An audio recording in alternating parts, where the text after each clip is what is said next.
돈봉투 살포 의혹을 받고 있는 송영길 전 대표가 검찰에 자진 출두했습니다. 검찰의 거부로 조사가 불발된 송 전 대표는 검찰이 야당을 겨냥한 기획수사를 하고 있다고 비난했습니다. 윤석열 대통령의 미국 국빈 방문을 계기로 미국은 강력한 동맹을 재확인했고 일본에선 협력 확대 분위기가 감지되고 있습니다. 반면 북한은 추가 도발을 위협하고 중국과 러시아에선 비난 목소리가 거세지고 있습니다. 노동절을 맞이해 양대노총을 비롯한 노동자 단체들이 서울 도심에서 동시다발 집회를 열었습니다. 주최 측 추산 약 6만 명이 참가하면서 도로가 통제돼 시내 곳곳 교통이 혼잡했습니다. 인공지능의 대부로 알려진 제프리 힌튼 박사가 구글에서 사임했습니다. 그는 자신이 한 일을 후회한다며 챗GPT 등 AI가 곧 인간을 능가할 것이라고 경고했습니다. 북한이 최근 대남 선전 매체와 해외에 파견한 공작원 등을 통해 반정부 분위기 조장에 공을 들일 것을 지시하고 있습니다. 총선이 1년 앞으로 다가오면서 국내 정치에 대한 개입 시도를 노골 하고 있다는 분석입니다.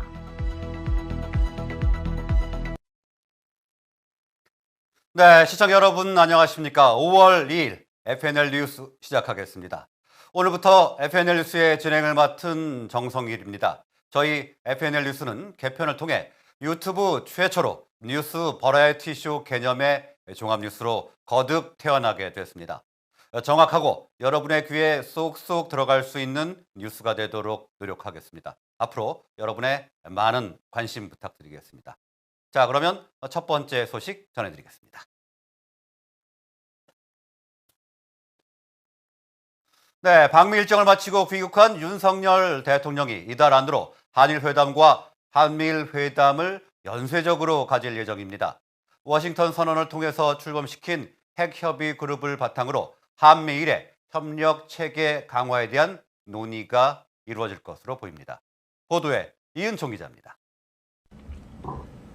윤석열 대통령이 한미동맹 성과를 점검하면서 워싱턴 선언에 대한 후속 조치의 중요성을 강조했습니다. 워싱턴 선언을 잘 구체화해 나가는 것이, 그 내용을 잘 채워 나가는 것이 중요합니다. 북핵 위협에 맞서 한미 간 핵협의 그룹을 설립한 데 이어 일본이 참여하는 한미일 삼각대응 공조를 논의할 것으로 보입니다. 일본은 한미 정상회담을 기점으로 방한 일정을 G7 정상회담 이전으로 앞당겼고, 우리 정부는 일본이 한미일 회담에 앞서 외교 중재 정상화에 속도를 낸 것이라고 평가했습니다. 지난달 윤 대통령이 일본 강제동원 피해자에 대한 3자 변제를 계기로 일본과의 관계를 정상화시켰으며, 이번 미국 국빈 방문을 통해 일본의 빠른 방안이 결정됐다고 정부 관계자는 설명했습니다. 한편 한미일 정상회담은 한일 정상회담 이후에 열릴 예정입니다. 지난 한미 정상회담에서 양국의 공조와 더불어 한미일 3국 협력 심화를 지지한다는 뜻을 밝힌 만큼 이번 한미일 회담을 통해 3국의 협력 강화에 대한 논의가 진행될 것으로 보입니다. FNL 뉴스 이은총입니다. 네, 한국과 미국이 북핵과 관련해서 워싱턴 선언을 채택하자 북한과 중국, 러시아는 즉각 강하게 반발하고 나섰습니다. 신수미 기자가 보도합니다. 북한의 핵 확장 억제에 대해 명문화한 워싱턴 선언, 핵 관련 논의에 특화된 핵협의그룹 NCG 창설, 핵 잠수함 등 전략자산 정기적 한반도 전개, 대한민국의 핵 확산 금지 조약 등이 담겼습니다. 북한은 이 선언이 나오자 늙은이 바이든의 망언, 못난 인간 윤석열이라고 비난하며 반드시 비싼 대가를 치를 것이라고 밝혔습니다. 중국의 반발도 거셉니다. 관영 매체를 동원한 중국은 한국은 전례 없이 자치권을 상실했고 워싱턴이 진정한 승자가 됐다며 중러북 3자 연대 차원의 보복을 마주할 것이라고 위협했습니다. 러시아도 한미 핵 합의는 국제 질서를 더 불안하게 한다며 군비 경쟁을 촉발할 수 있다고 주장했습니다. 북한이 온갖 종류의 단거리, 중거리, 장거리 미사일을 발사하고 핵탄두 공중 폭발 시험까지 했음에도 모든 책임을 한미에 돌린 것입니다. 전문가들은 북중러가 이처럼 워싱턴 선언에 민감하게 반응하는 것은 이 선언이 그만큼 효력이 있다는 방증이라는 진단입니다. FNL 뉴스 신수미입니다. 네, 북한이 보수 정당의 사회 분열 조장을 유도하는 것으로 나타났습니다. 이전에는 국가 주요 인프라 파괴나 선동에 치중을 했지만 총선이 1년 앞으로 다가오면서 국내 정치에 대한 개입 시도를 노골적으로 드러내고 있습니다. 고현영 기자가 보도합니다. 북한이 대남 공작을 총선 모드로 전환한 것으로 나타났습니다.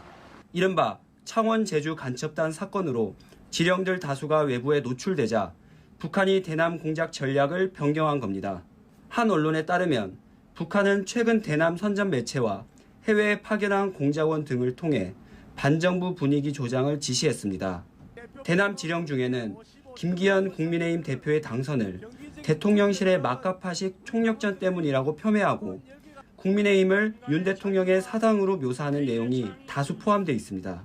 특히 안철수와 이준석 의원 같은 비윤계 의원들에 대한 공천 대학살 가능성을 언급하며 친윤 대 비윤 프레임과 보수 진영 내 갈등을 퍼뜨렸습니다. 이와 관련해 방첩 당국은 유리한 정치 환경 조성을 위해 북한의 총선 개입 정치 공작의 일환으로 보인다고 밝혔습니다. FNL 뉴스 고현영입니다. 네, 어제는 근로자의 날이었죠. 이 근로자의 날을 맞아서 양대 노총이 서울 도심 곳곳에서 집회를 열었습니다. 자, 그런데 집회 현장은 교통체증은 물론 어마어마한 쓰레기와 담배 연기로 시민들은 큰 불편을 겪었습니다. 유예성 기자가 취재했습니다.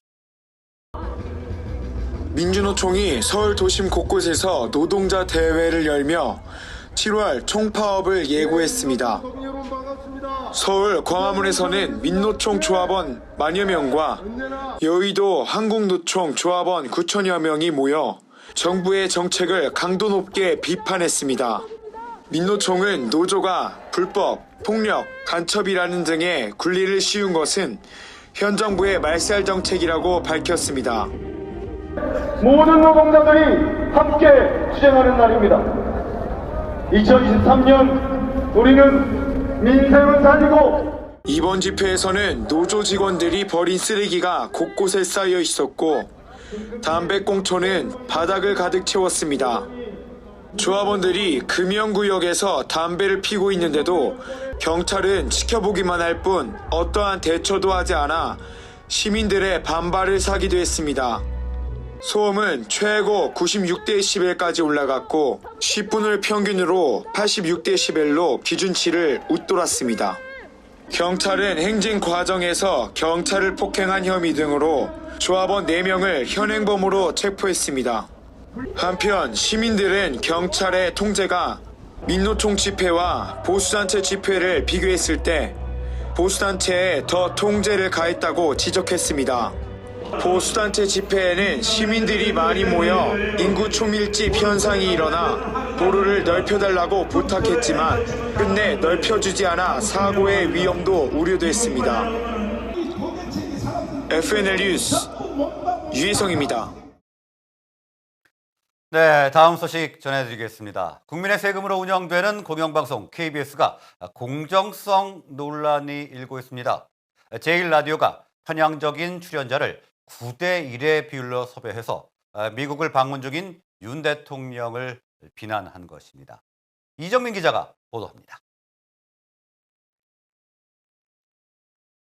윤석열 대통령이 미국을 국빈 방문할 동안 KBS 제1라디오 시사 프로그램들이 대부분 야당과 좌파 인사를 패널로 초대해 윤 대통령을 비난했습니다. 대한민국 언론인 총연합회는 지난달 30일 성명을 내고 KBS 제1라디오 시사 프로그램 5개의 패널 성향을 분석해 공개했습니다. 대상 프로그램은 최경영의 최강시사, 최영일의 시사본부, 주진우 라이브, 김성환의 시사야, 신성원의 뉴스브런치였습니다. 프로그램 진행자와 출연자의 출신은 대부분 극좌 성향이며 그 중에는 좌파 성향 정치 컨설팅 업체의 멤버도 있었습니다. 언총은 5개 프로그램 중 야당 좌파 성향 패널은 84명이지만 우파 친여 성향 패널은 11명에 불과하다며 종합하면 민노총과 그들이 대주주인 미디어 오늘 기자들이 KBS 1라디오를 점령했다고 주장했습니다. 이에 대해 언론 관계자는 공영방송 공정성에 대해 지적했습니다. 수신료를 내는 국민들이 봤을 때는 불공정하다고 생각할 수밖에 없죠. 패널을 이렇게 섭외해서 한다는 거는 이미 그들이 어떤 내용을 얘기를 할지 대충 예상을 하고 지금 섭외를 한다는 거거든요. 국민의힘 박대출 정책위의장도 KBS 1라디오의 출연진 편향성을 지적하며 어떤 시사 프로그램에선 우파 여당 정부 친화적 견해 출연자는 단 한 명도 없었다는 게 말이 되느냐고 지적했습니다. FNL 뉴스 이정민입니다. 네, 경북 양돈 농가들이 난데없는 폭탄을 맞았습니다. 홍준표 대구시장이 농수산물 도매시장 이전 방침을 밝혔는데 같이 있던 도축장을 폐쇄하기로 한 것입니다. 자세한 내용 김태인 기자가 보도합니다. 도축장에 도착한 돼지들이 무리를 지어 이동합니다. 이 돼지들은 비규격돈으로 덩치가 크고 품질이 떨어지는 돼지들입니다. 비규격돈은 도축을 위해 별도 설비가 필요하고 육가공 공장에서 받아주지 않아 농가가 직접 경매로 판매해야 합니다. 이 역할을 대구 도축장이 20년 넘게 해왔지만 홍준표 대구시장이 갑자기 내년 3월부터 운영 중단을 밝혔습니다. 대구 농수산물 도매시장을 달성군으로 옮기며 도축 기능을 없애기로 한 것입니다. 내년도에 위탁 계약이 만료되면 우리 대구시에서는 손 뗄 겁니다. 비규격돈의 80%가량을 대구 도축장에서 도축해온 농가들은 도축할 곳이 없다며 거세게 반발하고 있습니다. 다른 도축장에서 작업할 만한 데가 없어요. 라인이 없어가지고 좀 폐쇄하는 걸 조금 한 2년이라도 이렇게 유예를 해주면은 또 살을 깎아 타 지역으로 이동 시 비용 부담이 증가하는 것을 우려하고 있습니다. 하지만 대구시는 경북 8개 시군에 도축장이 있어 문제가 없다는 입장입니다. 경선북도는 안동에 짓고 있는 축산물 유통센터에 비규격돈 도축장 설비를 추가하는 방안을 검토하고 있지만 안동센터 완공은 빨라야 내년 12월로 예상되고 있습니다. FNL 뉴스 김태인입니다. 네, 여러분들 딥러닝의 대부로 유명한 제프리 힌턴 교수라고 알고 계십니까? 자, 이 힌턴 교수가 AI가 앞으로 살인 로봇으로 변할 날이 두렵다며 10년 동안 몸담은 구글에 사표를 냈습니다. 보도에 지민주 기자입니다. 제프리 힌턴 교수는 영국계 캐나다인으로 딥러닝 기계학습 개념을 처음 개발해 유명해졌습니다. 딥러닝은 수십 개 층으로 이루어진 인간 신경망을 모방한 심층 신경망에 바탕을 두고 있습니다. 힌턴 교수는 뉴욕타임스와의 인터뷰에서 AI 기술에 대한 위험성을 자유롭게 비판하기 위해 AI 분야 선두주자인 구글과 작별을 결심했다고 밝혔습니다. 또 AI가 살인 로봇으로 변할 날이 두렵다고 덧붙였습니다. Don't believe anybody really knows how to handle these issues. We're going to have to learn quite fast how to handle these issues because it's a big problem. 힌턴 교수는 이어 구글과 마이크로소프트 등의 경쟁은 글로벌 규제 없이는 멈추지 않을 것이라며 AI 분야 규제가 필요하다고 주장했습니다. 현재 상황에서 최고의 희망은 세계 최고 과학자들이 인공지능 기술을 통제할 방법에 대해 협력하는 일이라고 힌턴 교수는 강조했습니다. 이에 대해 AI 맞춤형 규제에 동의하며 국가 간 규제 협정이 있어야 할 것 같다는 우려의 목소리가 커지고 있습니다. FNL 뉴스 지민주입니다. 네, 다음 소식입니다. 간호법 제정안에 국회 통과에 반발한 의료계가 내일과 11일, 17일에 총파업을 예고했습니다. 이 파업에는 의사와 간호조무사, 방사선사, 응급구조사, 요양보호사 등이 참여하는 것으로 전해졌습니다. 국회 본회의를 통과한 간호법은 오는 4일 정부로 이송될 예정이며 대통령은 12일, 15일 이내 공포하거나 이의가 있으면 거부권을 행사할 수 있습니다. 국민의힘 중앙당 윤리위원회가 어제 김재원 태영호 최고위원에 대한 징계 절차를 시작했습니다. 김재원 태영호 최고위원은 5.18 광주 민주화 운동과 제주 4.3 발언 등으로 징계 절차에 오르게 된 것입니다. 윤리위는 오는 8일로 예정된 2차 회의에서 당사자의 소명을 듣고 징계 수위가 결정될 것이라고 밝혔습니다. SG증권발 주가 폭락 사태와 관련해서 자신도 피해자라고 주장하는 가수 임창정 씨의 과거 발언이 공개돼 논란이 되고 있습니다. 해당 사건의 주범으로 지목되고 있는 투자자문업체 라더견 대표를 향해 임 씨가 종교라고까지 치망하면서 다른 투자자들 앞에서 투자 신뢰를 보였습니다. 임 씨는 당시 모임 분위기 때문에 오해 소지의 발언을 했다며 투자를 부추기지는 않았다고 주장했습니다. 네, 며칠 전 윤석열 대통령의 미국 국빈 방문 공식 환영 행사에서 한인 아이들이 아리랑을 부르는 영상 혹시 보셨습니까? 당초 공연 예정 시간인 45초를 훨씬 넘겨 12분가량 이어질 만큼 바이든 대통령 부부에게 큰 감동을 선사했는데요. 한인 2세로 구성된 아이들이 부르는 아리랑을 감상하시면서 오늘 뉴스 여기서 마치도록 하겠습니다. 여러분 고맙습니다.